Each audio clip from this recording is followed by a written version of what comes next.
Kama ni ukanao kila siku ya. Wanemaki naona unaona fukusika na bana teka. Hapo teka wanao zalime ina. Sasa na manyasi na dhambi na mtu. So hata akiniona mimi mwenyewe tutashashikwa na haya. Unaona?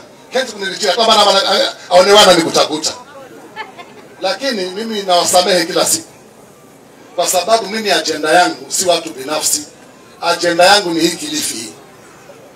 Na ile miradi tumeanza. Najua kuna matatizo. Nimeambiwa sahi na watu wa maji. Jana walifungua lango baya lakini maji yako polepole, kwa hivyo wanakuja polepole. Bomba la kule Taita alikuwa limevunjika, wametengeza jana. Watu wa Marekani wanalia maji yanapigwa polepole.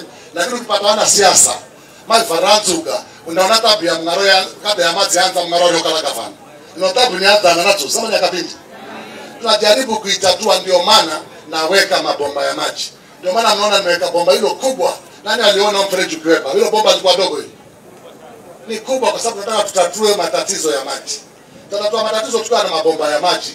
Alafu tuulize serikali, tuko na mabomba, tuko na matangi, pigeni maji ya kutosha, haitapakufua mfereji ili raia wapate maji.